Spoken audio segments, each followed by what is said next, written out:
Olá, gente boa! Tio Julião com mais uma dose de língua portuguesa para você. Intertextualidade e paródia.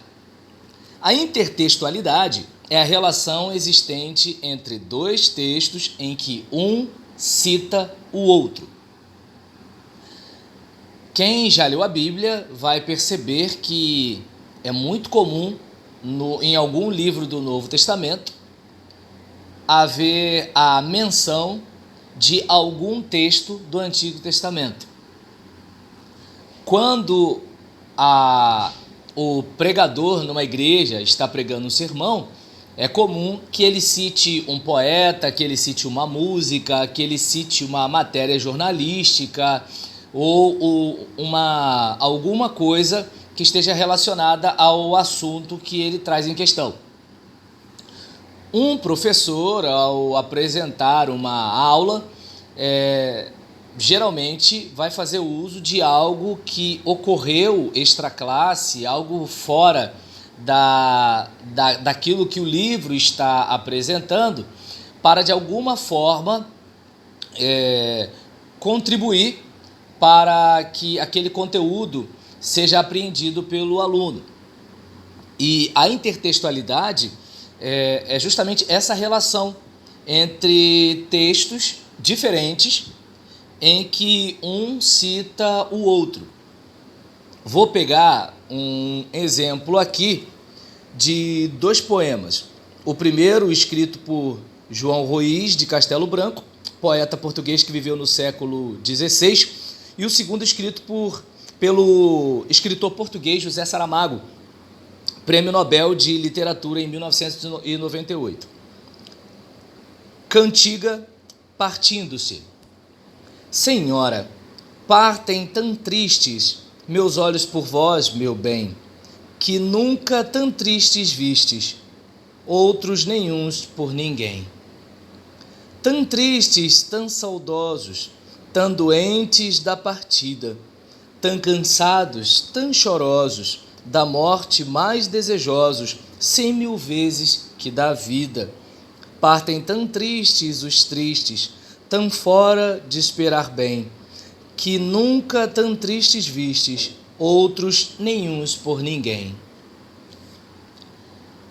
Lembrança de João Ruiz de Castelo Branco. Não os meus olhos, senhora, mas os vossos. Eles são que partem as terras que não sei, onde memória de mim nunca passou, onde é escondido meu nome de segredo. Se de trevas se fazem as distâncias, e com elas as saudades e ausências, olhos cegos me fiquem e não mais, que esperar do regresso a luz que foi. Então, escrito há mais de 400 anos depois, o poema de Saramago cita o de João Ruiz, tanto na referência do título, quanto na manutenção de alguns elementos, como olhos, partidas e saudades.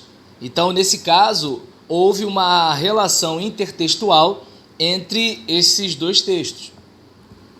Vamos comparar agora os versos de dois poetas brasileiros. O primeiro é o poema de Gonçalves Dias, poeta do século XIX, e o segundo de Murilo Mendes, poeta do século XX. Canção do Exílio. Minha terra tem palmeiras, onde canta o sabiá. As aves que aqui gorjeiam, não gorjeiam como lá. Nosso céu tem mais estrelas, nossas várzeas têm mais flores, nossos bosques têm mais vidas. Nossos bosques têm mais vida, nossa vida mais amores. Canção do Exílio. Minha terra tem macieiras da Califórnia, onde cantam gaturamos de Veneza. Os poetas da minha terra são pretos que vivem em torres de ametista. Nossas flores são mais bonitas, nossas frutas mais gostosas, mas custam 100.000 réis a dúzia. Ai, quem me dera chupar uma carambola de verdade e ouvir um sabiá com certidão de idade. Então você observa aqui que o poema de Murilo Mendes cita o de Gonçalves Dias ao incluir vários elementos do texto original, como o tema, o título e o sabiá. Além disso, apresenta alguns versos com as mesmas palavras e a mesma estrutura sintática. Minha terra, onde canta, nossas, nossas. Contudo, o poema de Murilo Mendes apresenta uma visão diferente do de Gonçalves Dias. Enquanto o primeiro idealiza a pátria, exaltando suas belezas naturais, o segundo ironiza essa idealização, alegando que no Brasil há pouco do próprio Brasil. Em vez de palmeiras, há macieiras da Califórnia. As flores e frutas são inacessíveis à população. A carambola e o sabiá já não são autênticos. Isso mostra que Murilo Mendes não apenas cita o texto de Gonçalves Dias, mas também ironiza e critica a outra canção do exílio, pois considera irreal aquela visão do Brasil. Esse tipo de intertextualidade é chamado de paródia, porque enquanto a intertextualidade é a relação existente entre dois textos em que um cita o outro, a paródia é um tipo de relação intertextual também. No entanto, nesse contexto aqui, um dos textos cita o outro com o objetivo de fazer-lhe uma crítica, inverter ou distorcer suas ideias.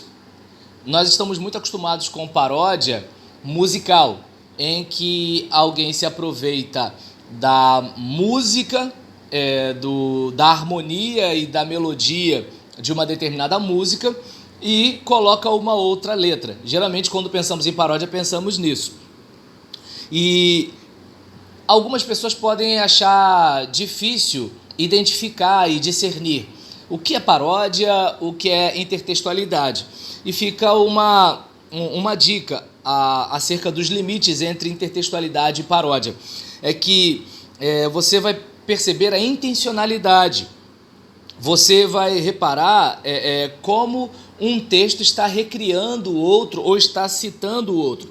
Se a intenção é criticar ou ironizar, o primeiro texto trata-se de uma paródia, o segundo texto. Agora, se a ideia é pegar conteúdos emprestados e para somar com o conteúdo recente, aí já é uma intertextualidade. Espero de alguma forma ter contribuído para essa sua compreensão entre intertextualidade e paródia. Um forte abraço e até o nosso próximo encontro com mais uma dose de língua portuguesa.